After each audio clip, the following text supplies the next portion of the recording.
Voy a hacer un breve resumen de los 8 sermones que hemos dado hasta el momento. El primer sermón llamamos el prototipo, donde traté de señalar que en todos los tiempos existe la iglesia, o ha existido. Y el prototipo de la iglesia desde el principio es aquellos que invocan el nombre del Señor. ¿Están de acuerdo conmigo? Amén. Muy bien. Este fue el primer sermón. El segundo, a estos que confían o invocan el nombre del Señor, se les implanta un ADN. Y por ende, reproducen la bendición de Dios por todas partes. ¿Qué hace el ADN? Reproduce las características del que le transmitió. ¿Sale? Entonces, nosotros como iglesia, o las personas o los creyentes que invocan el nombre de Dios, de generación a generación, han transmitido la bendición de parte de Dios hacia las naciones. En el sermón número 3 aprendimos de la esencia. Para que sea posible que nosotros como pueblo de Él pueda transmitir la bendición, hermanos, es necesario algo. Y eso es básico, esencial y clave en todo, que es su presencia, su respaldo, su unción. Y en su presencia no podemos llevarnos a iglesia. Esa es la esencia, y en la analogía del sermón fue como un perfume. Un perfume se llama perfume cuando contiene el 30% en el envase, ¿no? De la esencia, del aroma. Cuando la presencia de Dios está en nuestra vida, podemos llamarnos iglesia y podemos realmente ser de bendición a los demás. El sermón número 4 entendimos que su presencia solamente puede operar a través de la santidad. Y ese sermón llamamos el sistema operativo. Es decir, el sistema en el que operamos nosotros como creyentes es en un sistema de santidad. Y esto nos lleva al sermón número 5. Para que pueda existir este sistema, un sistema habla de muchas partes, habla de orden, habla de logística. El Señor ha firmado un contrato. En el sermón 5 vimos el contrato que Dios recluta personal para que lleven a cabo la misión. Y nos hace un contrato. ¿Están de acuerdo conmigo? Y en el sermón número 6 habla que el Señor elige un lugar de reunión para habitar. Y cuando Él habita entre su pueblo, hace posible que nosotros seamos de bendición y podamos llevar a cabo todas las cosas. ¿Están de acuerdo? Bueno, esto nos lleva al punto número 6, donde llamamos la puerta. Que ese lugar que les acabo de hablar implica que es un punto de acceso de los hombres para con Dios, y nosotros somos parte de que la gente pueda accesar a Dios. Funcionamos como una ventana, ¿verdad?, al reino de los cielos. Y el sermón número 8, la semana pasada, también aprendimos que se nos dio una vocación de administradores y mediadores entre el reino de Dios y el reino de las tinieblas. ¿Vamos bien? Bueno, en todo lo que hasta aquí hemos estudiado, hermanos, se comienza a dibujar con claridad lo que significa el concepto tan amplio y tan profundo de lo que es la iglesia. Y en este contexto del que vimos la semana pasada, de un rey soberano que es dueño de un territorio grande y que las personas que viven ahí le pertenecen, ese rey soberano en este contexto convoca a ciertos hombres para delegar ciertas tareas con el propósito de instaurar su reino en ese territorio. ¿Están de acuerdo? En este contexto de un rey, de un soberano que quiere instaurar sus normas, sus reglas, su forma de gobierno, él recluta a personal que gobiernan. Y en este contexto, hermanos, los agentes reclutados es la iglesia. ¿Sí? Si estamos hablando del reino de Dios, si estamos hablando del rey soberano de todo, que recluta a personal, las personas que recluta, ¿quiénes somos? ¿Quiénes son?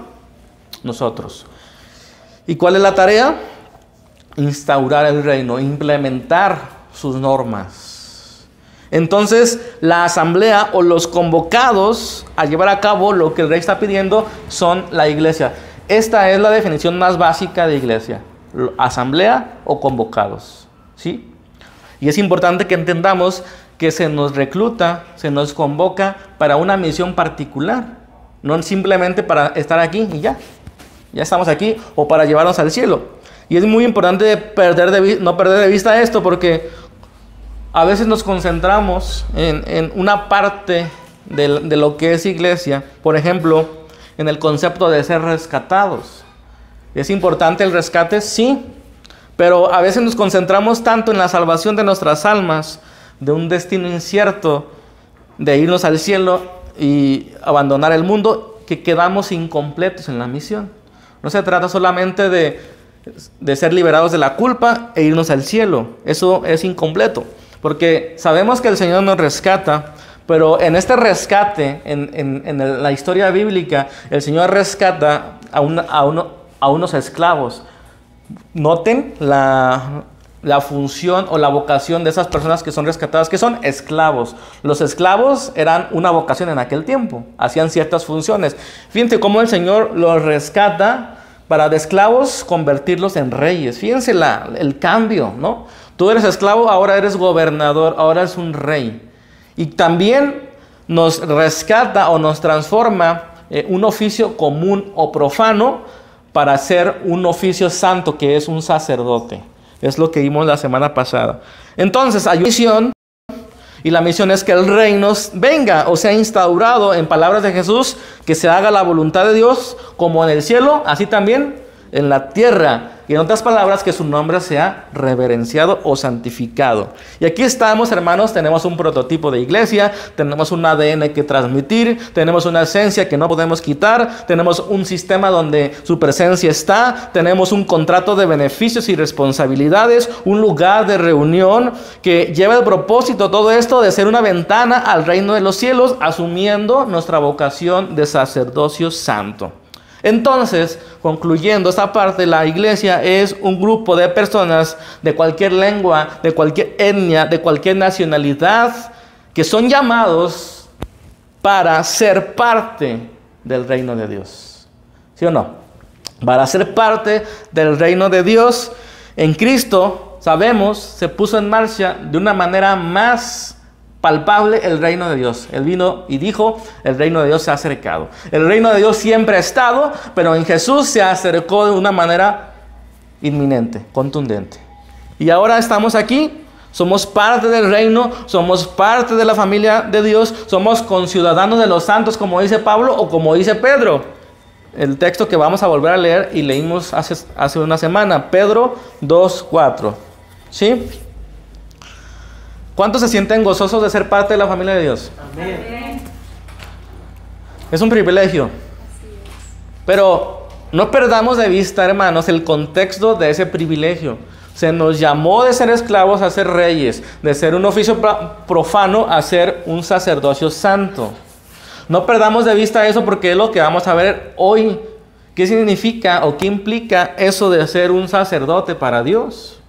Por eso el título del sermón de hoy se llama El Servicio. ¿Sí? Según 1 Pedro 2:4, Cristo es la piedra viva, rechazada por los seres humanos, pero escogida y preciosa ante Dios. Al acercarse a Él, ustedes también son como piedras vivas, con las cuales se está edificando una casa espiritual. De este modo llegan a ser un sacerdocio santo para ofrecer sacrificios espirituales que Dios acepta por medio de Jesús. Ok, mis hermanos, aquí nos quedamos. Y esta parte nos ha llevado 2 sermones y medio. ¿Sí? Si se dan cuenta, ese texto es de los textos más importantes del Nuevo Testamento, porque hacen referencia al Antiguo Testamento de una manera resumida y contundente.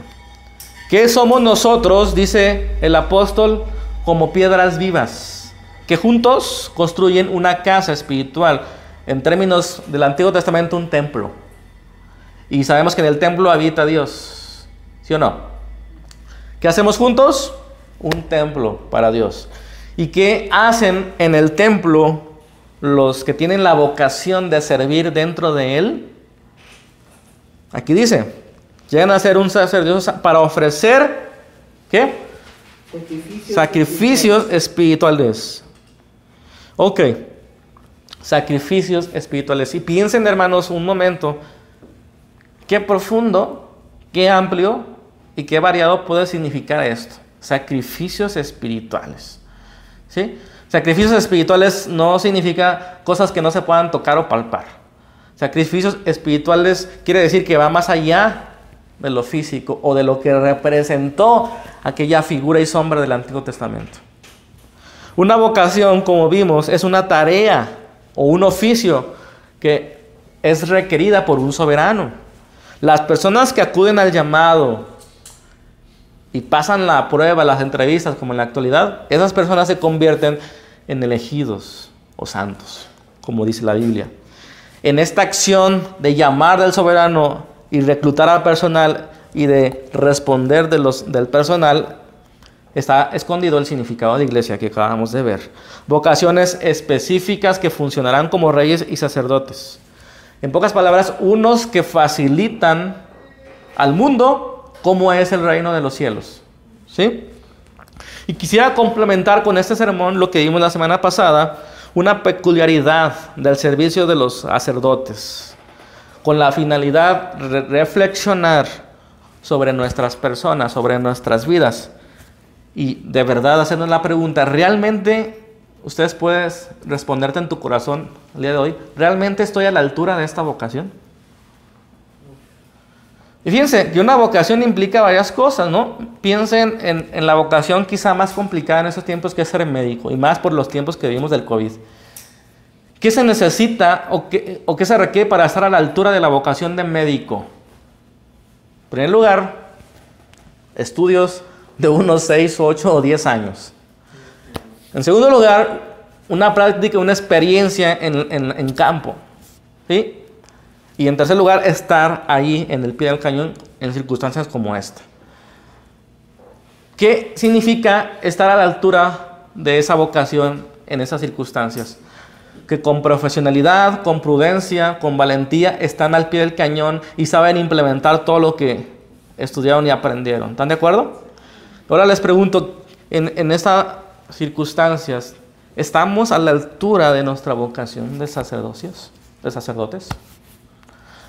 ¿Y qué significa estar a la altura? Es lo que vamos a tratar, o voy a tratar de poner en relieve el día de hoy. ¿Qué significa estar a la altura de ser un sacerdote para Dios? Y para esto obviamente tenemos que meternos en el día a día del sacerdote, en sus actividades cotidianas, y sacar de esa figura, de esos símbolos, porque a veces cuando decimos símbolos y figuras pensamos que ya no están vigentes, pero hemos entendido mal. Un símbolo, una figura, representaba una realidad mayor, como una maqueta. Los que han hecho una maqueta en la primaria, en el kinder o en la secundaria o ya en la universidad, se darán cuenta que esa maqueta la puedes palpar, la puedes tocar y representa una realidad. Representa una casa, representa un edificio, representa el sistema solar.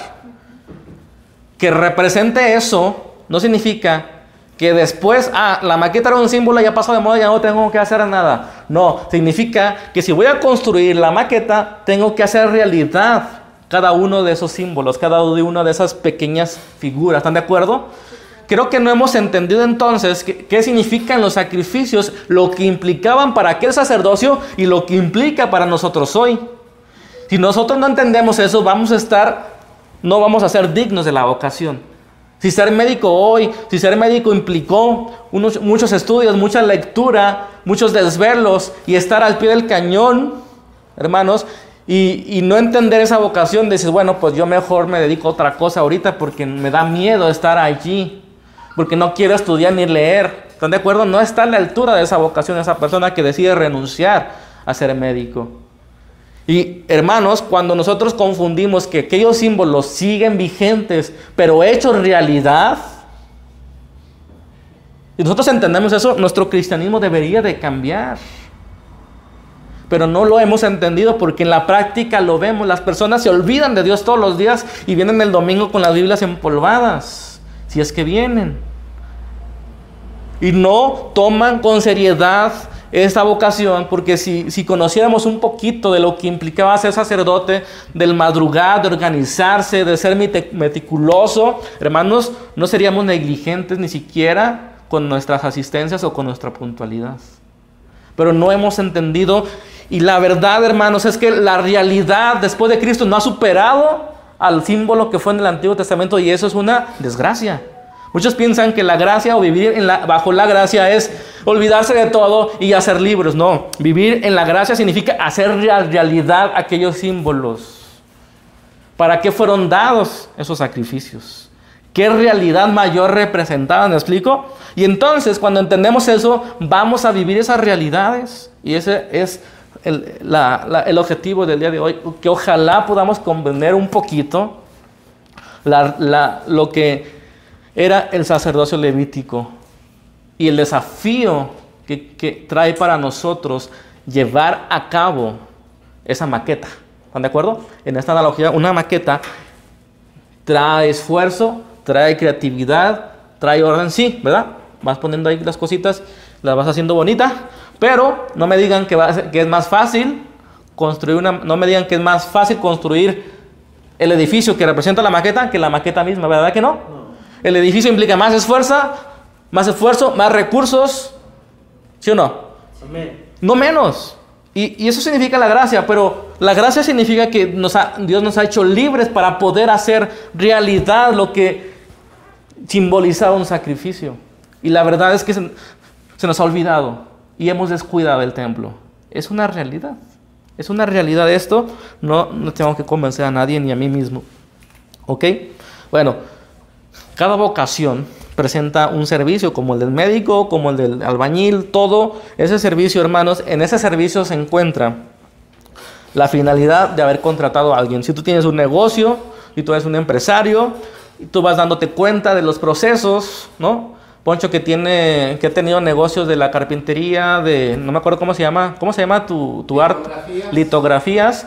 Él sabe que requiere alguien que le imprime, él sabe que requiere alguien que corte, él sabe que requiere alguien que monte, que pinte y alguien que venda, ¿no? Y en su proceso él va estudiando y él va poco a poco y de repente dice, me falta alguien para este lado, me falta alguien para este lado. Y él se va dando cuenta y en la medida que él encuentre la mejor forma de llevar su proceso para construir un cuadro y poder darlo a un precio que la gente pueda comprar, él va a encontrar el éxito de su empresa. Y él comienza a reclutar, pensemos en una empresa grande y una empresa que se dedica a la construcción. Siempre mi ejemplo favorito, cuando ustedes sean pastores pueden dar su ejemplo favorito. Pero la empresa de la construcción donde yo estoy, una desarrolladora contrata personas que hagan el proyecto, personas que lo costeen, personas que lo lleven a cabo y personas que vendan los departamentos, ¿sí?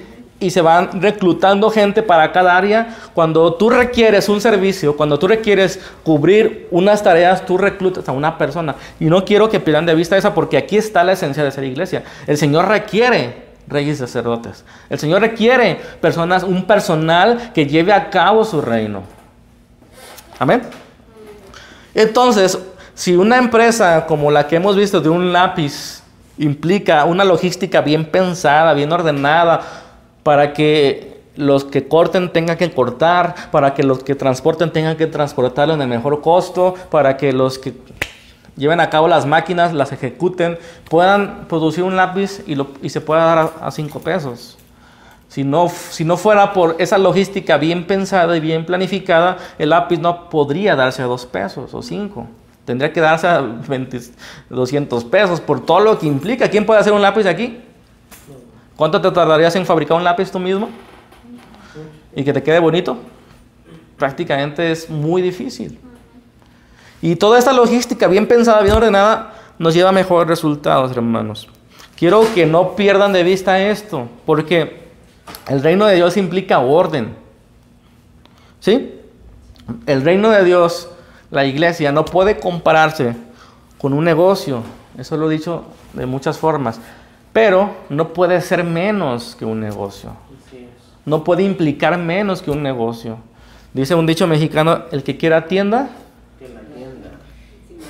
¿Por qué? Porque si no, no hay negocio. Si tú no estás ahí atento, no hay negocio. Hermanos, si los cristianos están descuidados de sus tareas, de las diferentes tareas de nuestra vocación, hermanos, no hay negocio, no hay ganancias, no hay resultados. ¿Y saben qué? Estamos despreocupados de esto. Y esto no puede ser. No puede ser que estemos despreocupados de la vocación a la que fuimos llamados. Y que para muchos signifique nada más ir el domingo a un lugar que llamamos iglesia. Hermanos, ser cristiano, ser parte de la familia de Dios implica mucho esfuerzo. Pablo lo decía, el que quiera vivir el reino de Dios correctamente padecerá persecución Tendrá que vivir de una manera sacrificial. El Señor Jesús nos lo dijo de otra forma. Si el que quiere ser mi discípulo, niéguense a sí mismo. Amén. Tome su cruz cada día y sígueme. Amén. Amén. Por eso Dios, cuando a manera de maqueta diseñó su reino en el Antiguo Testamento, lo dibujó en un templo, ¿sí? Pensemos que el templo y todo lo que implica es el dibujo de la maqueta, donde Dios va a enseñarnos acerca de su reino. Es una maqueta, es un negocio, es su empresa, es un reino. Y en esa maqueta del templo, hermanos, está escondido todo lo que Dios requiere de nosotros. Y repito, lamentablemente hemos dicho, eso quedó en el pasado y ya no está vigente. Cuando eso está más vigente que nunca porque se está haciendo realidad. Amén. El templo, un lugar físico construido con piedras, representaba no solo un lugar, sino cada lugar donde varias piedras vivas, personas creyentes que asumen el rol de sacerdotes, se juntan y presentan sacrificios espirituales. El templo representaba a los creyentes, que era el lugar donde se manifiesta Dios. Y cuando Dios se manifiesta, hay bendición, hay salvación, y esa es la finalidad de Dios, bendecir. ¿Y qué debemos hacer nosotros? Ser templos en conjunto y ofrecer sacrificios espirituales, porque en los sacrificios, después de ellos, se manifestaba su presencia. Y así, a simple vista, puede parecer muy arcaico y extraño todo lo que implica un sacrificio, pero quiero que nos concentremos a dónde apuntaban esos sacrificios. Cada sacrificio, esa maqueta del templo, era una representación de algo más grande y mayor, una realidad. ¿Están de acuerdo? Amén. Esa es la tarea. Esa es la tarea que nosotros debemos descubrir y cada generación debe descubrir cómo presentamos nuestro servicio al Señor hoy. Cómo yo soy sacerdote hoy. Y para el servicio del templo, que aparte, hermanos, era una representación de un momento donde Jesús vendría y Él sería la piedra angular del nuevo templo, pero también este templo, este lugar, es una representación del cielo mismo, donde vamos a estar para siempre. ¿Están de acuerdo? Es que a final de cuentas es nuestro fin, nuestro propósito final.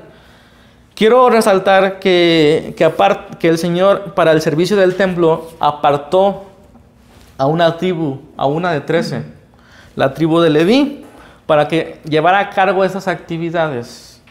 ¿Sí?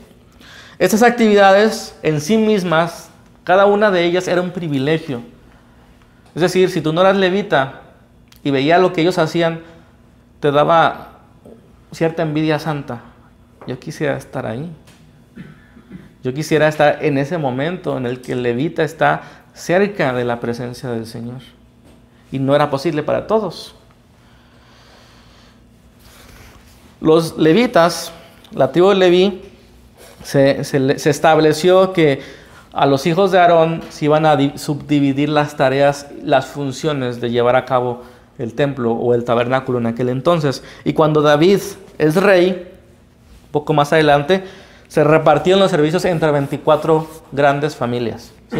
Entre 24 apellidos, pongámosle así. Cada semana servía una familia grande, una de esas 24 grandes familias, ¿sí? Y cada semana servía una grande familia diferente, misma grande familia que se dividía en otras 7 familias para cada día de la semana. Todos los días según la ley. Fíjense, una tribu eran muchas personas, muchas familias, ¿sí? Que se repartían las actividades de todo el año. Todos los días debían presentar actividades. No había un solo día que no hubiera actividad en el templo. ¿Sí? Había 2 actividades principales, podemos decir, para los sacerdotes y levitas. 2 actividades principales que son las que vamos a estudiar y vamos a tratar de descubrir a qué realidades apuntaban esos símbolos. No es fácil, pero todos los días, hermanos, todos los días se dividían. Pensemos que una familia grande de 50 personas le tocaba ministrar el lunes, a otra familia de otras 50 personas le tocaba ministrar el martes, y a otra el miércoles, y a otra el jueves, ¿no? Esa es la familia Hernández. Gran familia Hernández, de unos 400 personas, se dividían en esa semana. Y no les tocaba más que 2 veces al año a esa familia ministrar en el templo, 2 veces al año. Y cada vez que les tocaba ministrar en el templo, el día lunes se presentaban lo que les tocaba ese día lunes. Y en ese día, los que se repartían los servicios, porque no todos podían hacer los servicios principales, ¿sí? ¿Cuáles son las 2 cosas más importantes o más privilegiadas para un sacerdote? 1, presentar el sacrificio en sí mismo, ¿sí? Sacrificar al corderito diario. Y 2, presentar el incienso. No hagan trampa los que estuvieron ayer en la oración. 2 actividades principales. O sea, se sorteaban esas cosas, porque era un privilegio, ¿me explico? Y se sorteaban esas cosas, y esas cosas eran las más importantes. Sacrificar el corderito y ofrecer el incienso en el lugar santo. Y vamos a leer dos pasajes nada más en Éxodo 29 que hablan de estas actividades. Éxodo 29, 38. Todos los días había movimiento en el templo. Quiero que empiecen a sacar conclusiones de aquellos símbolos.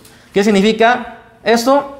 Que todos los días debe haber movimientos de los templos de Dios. Todos los días. ¿Están de acuerdo? Sí, ¿cuántos días?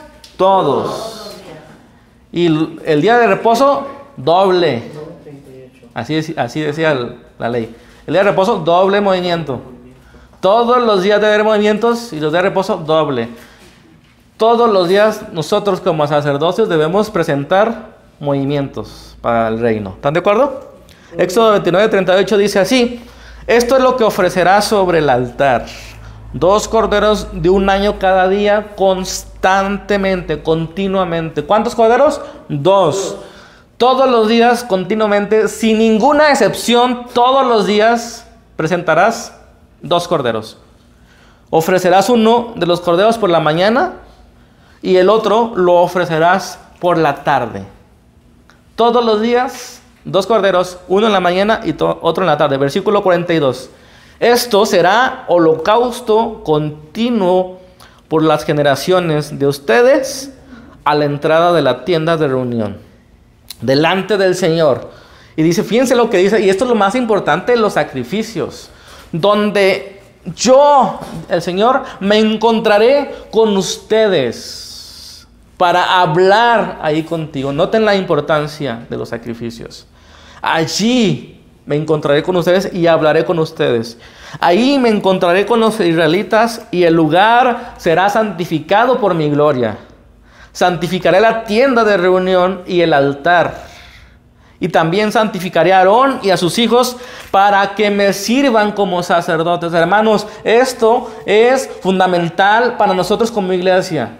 No podemos ser de bendición si nosotros no vamos al encuentro con Dios. Esto es una realidad de aquel símbolo: encontrarnos con el Creador.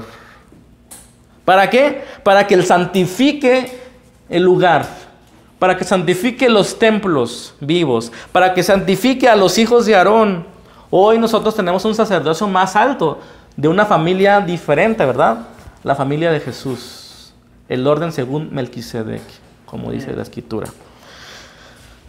Habitaré, dice el versículo 45, entre los israelitas, y seré su Dios. Y conocerán que yo soy el Señor su Dios, que los saqué de la tierra de Egipto para morar yo entre ellos. Yo soy el Señor su Dios.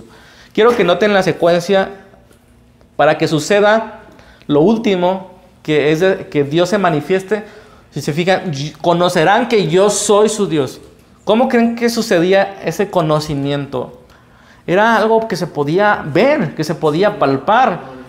Para que yo me manifieste y les quede claro que yo soy el Señor su Dios, quien los sacó de Egipto, tienen que hacer esto, esto, esto y esto. Si no hacen esto, esto, esto y esto, no puedo manifestar que soy su Dios. ¿Ok? ¿Queda claro esa parte? En otras palabras, se requiere un orden.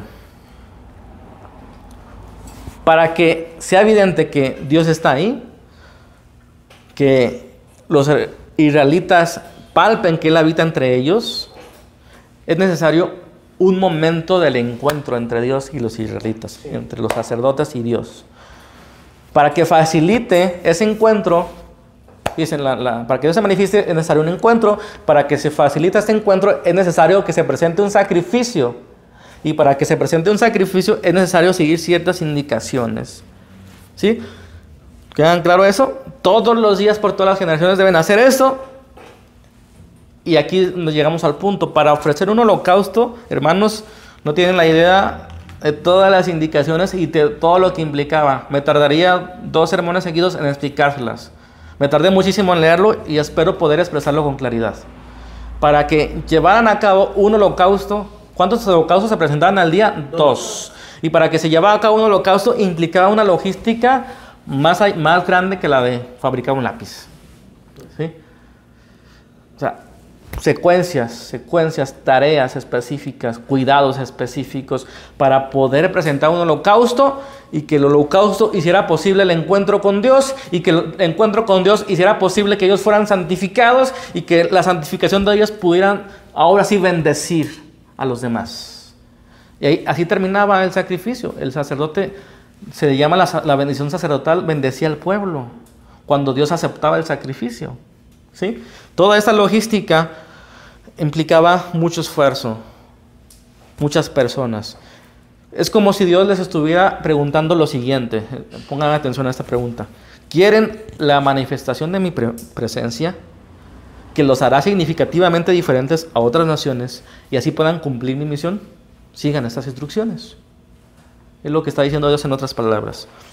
Y esto que voy a explicar muy brevemente parece lejano y arcaico, pero no perdamos de vista lo que simbolizaba, las realidades que simbolizaba. ¿Para qué Dios requiere sacrificios diarios? Podríamos preguntarnos, ¿no? ¿Puedes pensar un segundo? ¿Para qué Dios requiere sacrificios diarios? Y pensaría en Judas, ¿no? Un Judas, un discípulo del Señor de aquellos tiempos. ¿No se podría mejor, piensen como Judas, reunir el dinero por el tiempo de los sacerdotes, el valor de los animales, de los utensilios, del terreno, de la construcción y repartirse a los pobres? No. Es lo que pensaría un Judas, ¿no? No sé, ¿para qué Dios requiere que tantos recursos sean echados al asador, literal? ¿Para qué? Porque necesita que nosotros recordemos diario que necesitamos encontrarnos con Él y que somos pecadores, de alguna manera necesitamos de su perdón. Sí, no es una pregunta sencilla de responder, ¿verdad?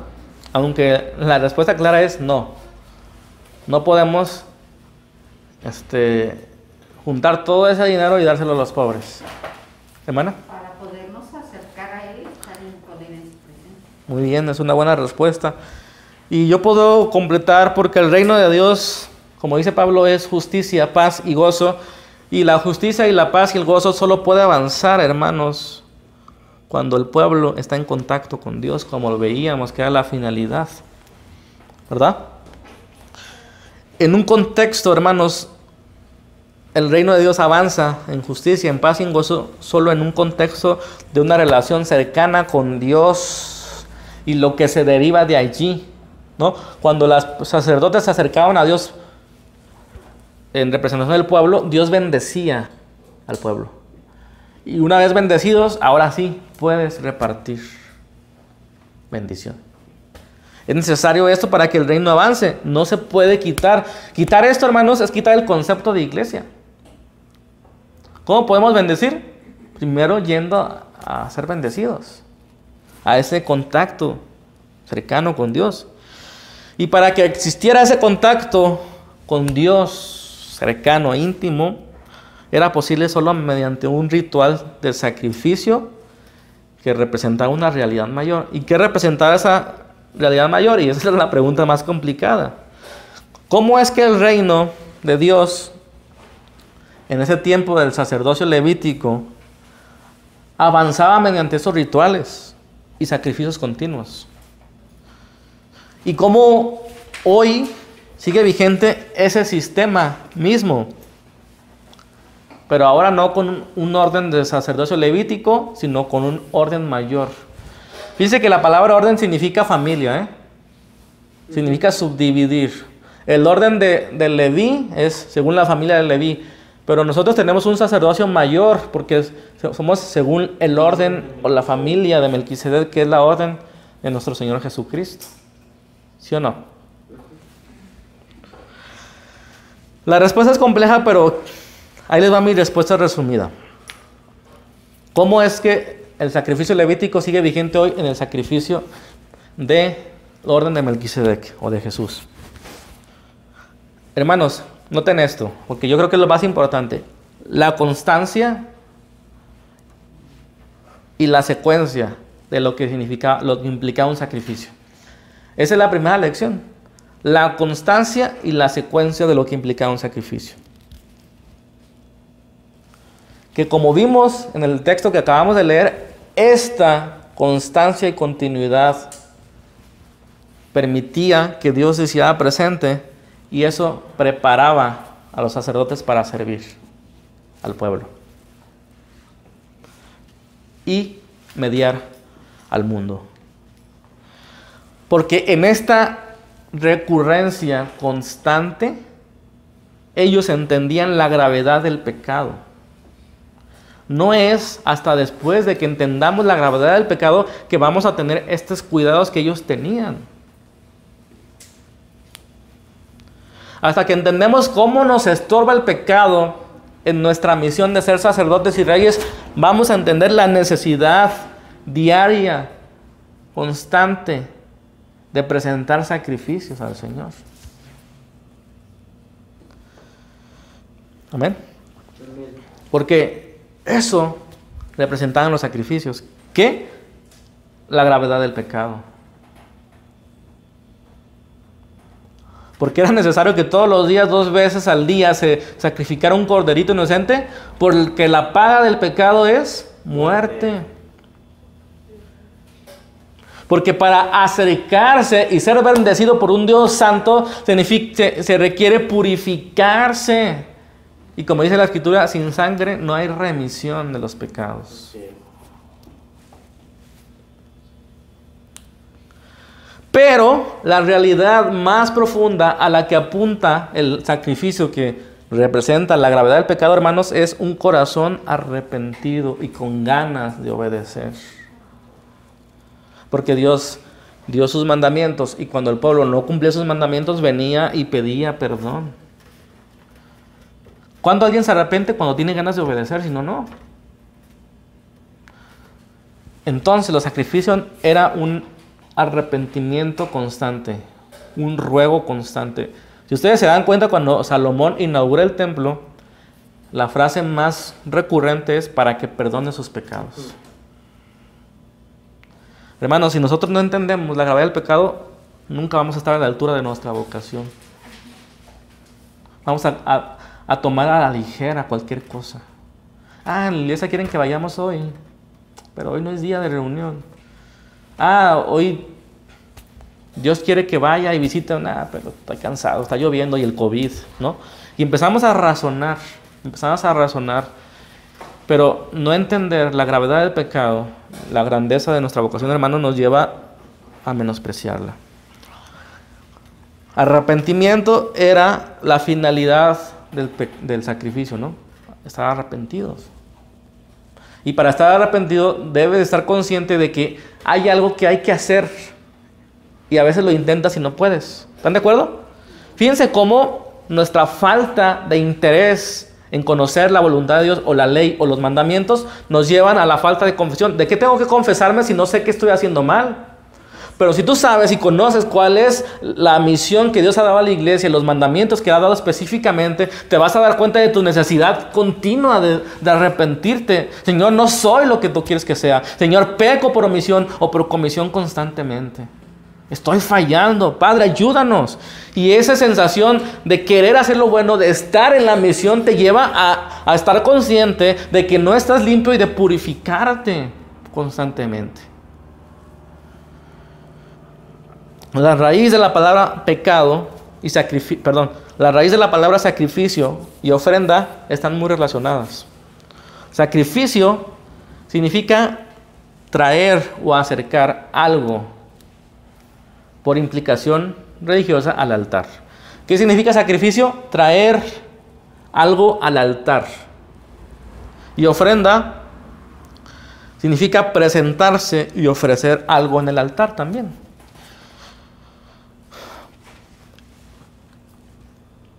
Fíjense, presentar sacrificio significa querer acercarnos a Dios, pero conociendo nuestra debilidad y nuestra suciedad, llevamos una ofrenda. ¿Qué es una ofrenda? Algo que ofrecemos que es parte de nosotros y la ofrecemos a Dios. El sacrificio representa la realidad interna y externa de desear acercarse a Dios y ofrecer algo de nuestra propia vida al que es dueño de todo lo que tenemos. Entonces, un sacrificio es un ofrecimiento de un bien propio o de una parte de nuestra vida, de nuestras posesiones, de nuestro tiempo, de nuestras fuerzas, de nuestro vigor. Ese acercamiento a Dios o un Dios santo, hermanos, implica ser purificado por implicación, ser limpiado, ser perdonado. Por eso los sacrificios, según la ley, requerían sangre. Y suena raro hoy, ¿no? Sangre, oye. ¿Por qué? ¿Por qué Dios requería sacrificios? Y, hermanos, la finalidad del sacrificio no solo era librar de la culpa a alguien. Porque a veces nos quedamos con esa parte. Como si Dios necesitara, ¿no?, comidas. Porque, ¿qué era un sacrificio sino una comida en comunidad? Suena raro la palabra sacrificio y ofrenda, pero en aquel entonces un sacrificio o una ofrenda era una celebración de una comida ante Dios o ante los dioses, ¿no? ¿Para qué Dios quiere comer? Como si tuviera hambre. No lo hacía Dios por Él, lo hacía por nosotros, ¿sí? Pero el sacrificio no lleva la finalidad solo de librarnos de la culpa.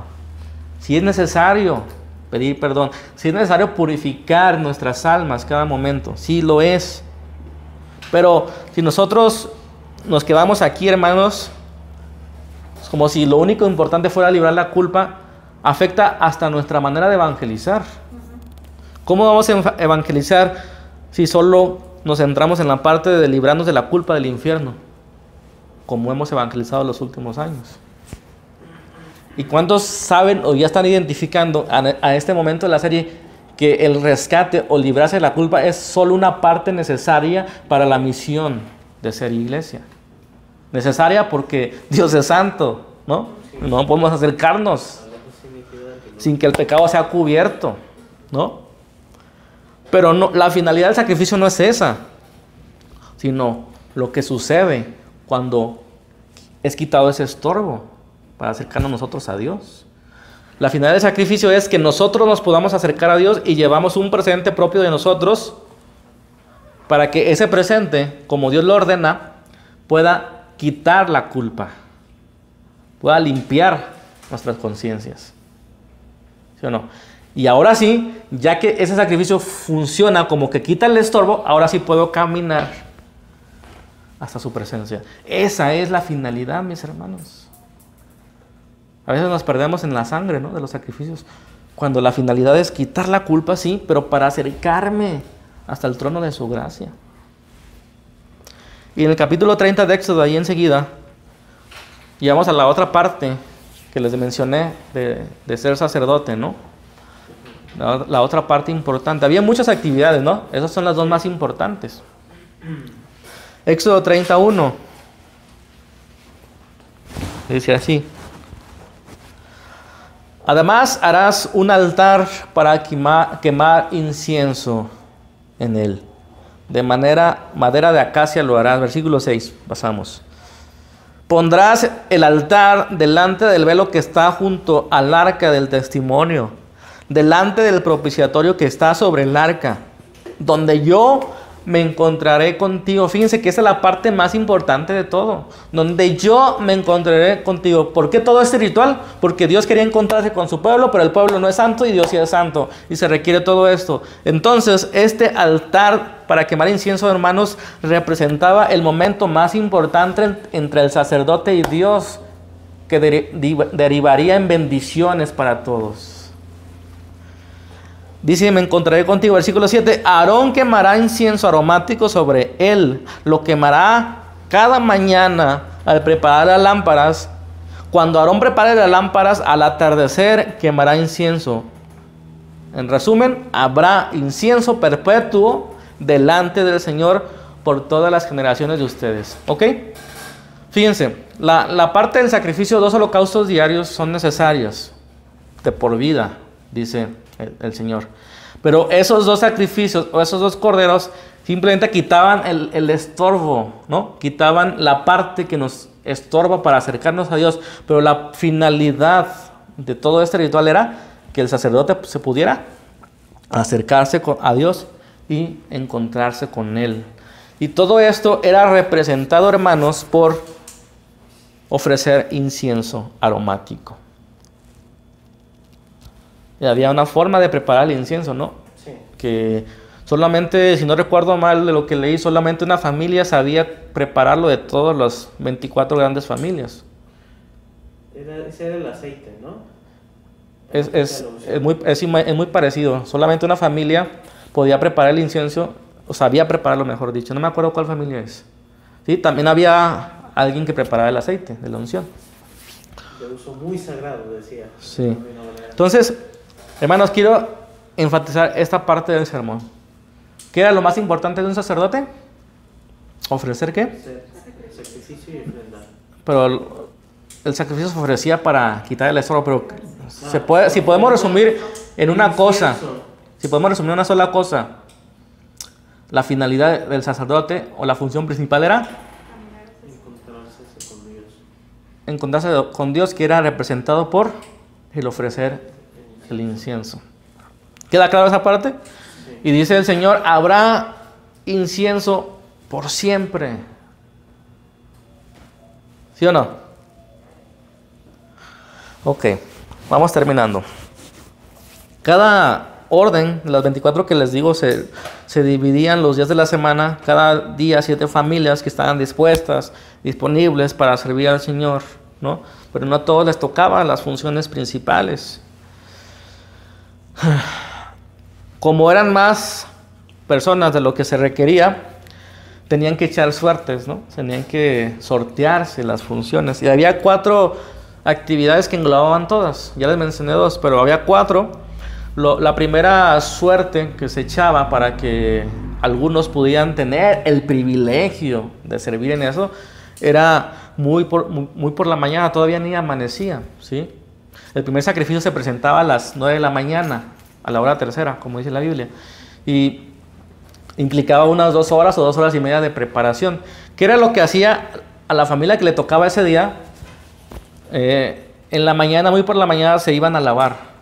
Solo los que querían participar en la primera suerte se bañaban, se disponían. Y esta primera suerte, ¿qué era? Bueno, limpiaban el altar de un día antes, ¿sí? Limpiaban el altar, preparaban el nuevo altar, o el mismo altar, pero limpio, ¿no? Y llevaban la leña, los utensilios limpios. Dice ahí un libro que leí que eran unos 93 tipos de utensilios diferentes para preparar ese momento, ¿no? Entonces, esos eran los primeros que se levantaban. Implicaba un montón de esfuerzo, de disposición, de organización. Se repartía esa primera gran tarea en diferentes tareas pequeñas, y cada sacerdote que le tocaba la suerte lo hacía, participaba en eso. Luego, cuando ya se hacía esto, los que realmente iban a participar en el sacrificio, ¿no? En las segundas suertes, obviamente estas suertes eran más privilegiadas que la anterior, ¿no? Muchos querían participar en esto más que en lo anterior, pero en realidad era muy difícil que te tocara y repitieras. Eso era la realidad. Una vez que se traía el cordero, uno lo traía de una cámara, otro traía los utensilios, otro traía las leñas, otro lo degollaba, otro lo partía, ¿no? Otro esparcía la sangre, otro llevaba las piezas que partían al altar. Y bueno, ahí ya cuando llevaban esto al altar, seguía lo más importante para todos ellos, ¿sí? Lo que les acabo de explicar hace un momento, porque era lo más importante.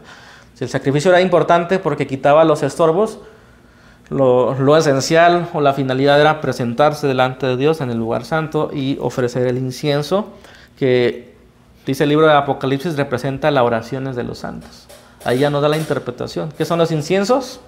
Las oraciones. Todas las oraciones, las peticiones y las acciones de gracias de los congregantes, del pueblo, que el sacerdote uno solo por día le tocaba llevar, ¿sí?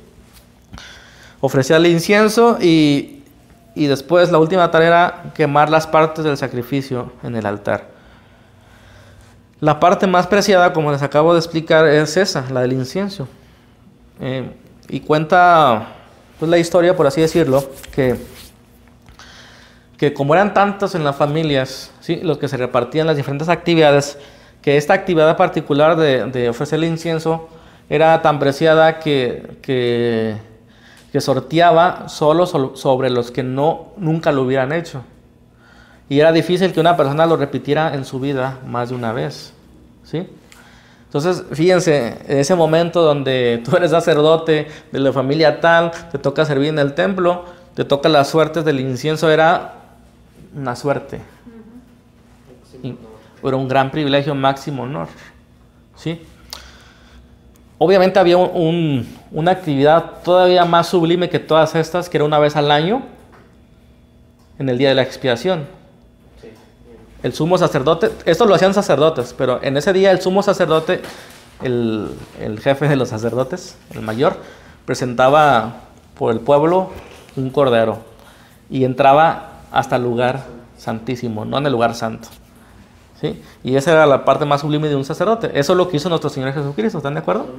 No entró a un tabernáculo, sino entró al cielo mismo y se presentó como ofrenda delante de Dios para obtener eterna salvación para los que confían en Él.